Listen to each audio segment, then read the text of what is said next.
exist, you know, from, you know, it's funny you ask that question.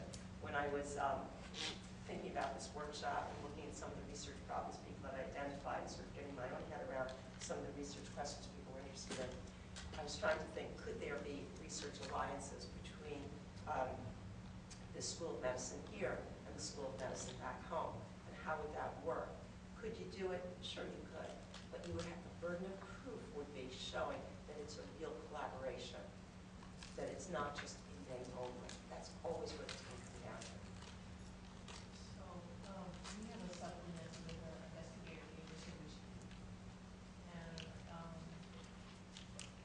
you know, they're 5 hours or 6 hours ahead of us. They're on East Coast time, so they'd be, but I think that that's one way to get expertise that may not exist in the island or in our time zone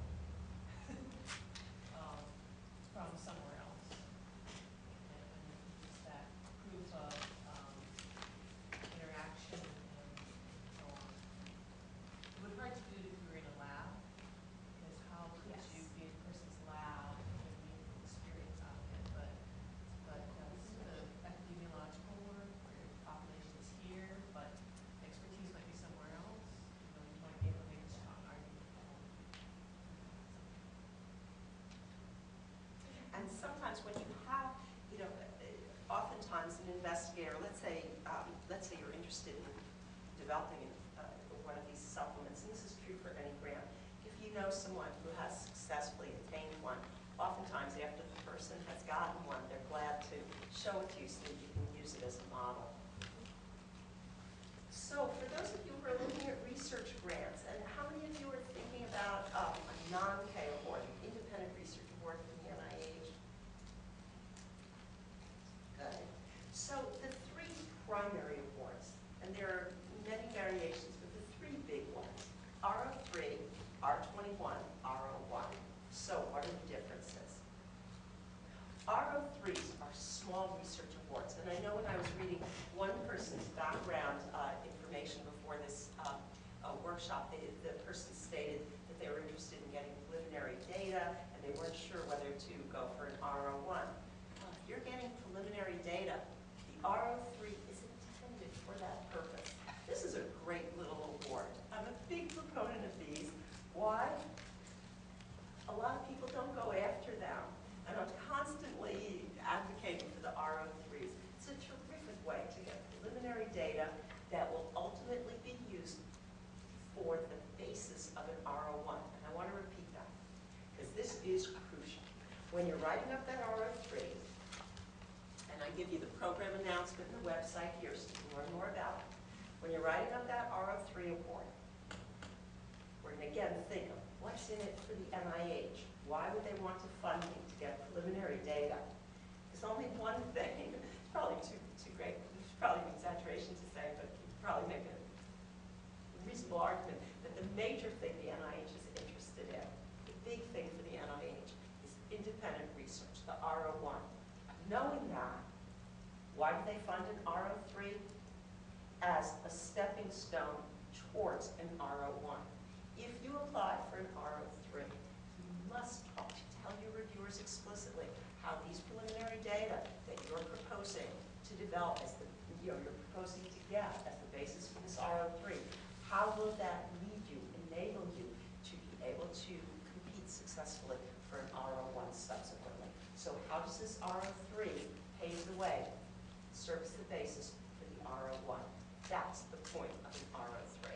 If it's not written that way, there's nothing in it for the NIH. What do they care if you do pilot studies? They don't. Unless those pilot studies will be used as the basis for an R01. Spin your application in this way. I think this is crucial. And look at the wording I used here. This is going to sound so ridiculous to you. When I say spin the application, this will allow me to obtain the preliminary data needed to compete for an R01. And you think, oh my gosh, would you really put something so unsophisticated in a grant? Yes, yes, yes. So here's what I want to tell you about writing a grant. This is not a great work of literature. I was a literature major. So I love literature, love the English language, love But a good grant is not a great work of literature. It's not written that way. It's written in a very accessible fashion where our reviewers are going to get our points very quickly. So there aren't long sentences. There's nothing terribly fancy about it, but it's very clear, crisp, succinct writing. Okay? And this is the type of wording that I use when I write a grant. So I give you a list of some of the types of projects that are often supported. And this doesn't mean that a project that doesn't meet these criteria wouldn't be funded, but this is some of the main projects. Pilot, feasibility studies, analysis of existing data. And that, I noticed that a couple of you are looking at analysis of data. Small, self-contained research projects. Maybe you're developing a new research methodology or new technique. Again, always, always, always consult your institute staff before writing these. And a lot of people think, well, gosh, you know, the NIH is a big bureaucracy. I don't want to bother anyone. It is a big bureaucracy. But you know what? The whole purpose of the NIH is to make sure that the research that they fund is the most competitive, most important research that can be funded. They love talking particularly to new investigators, so don't miss out on that opportunity to talk to them. The R21 is a very different animal.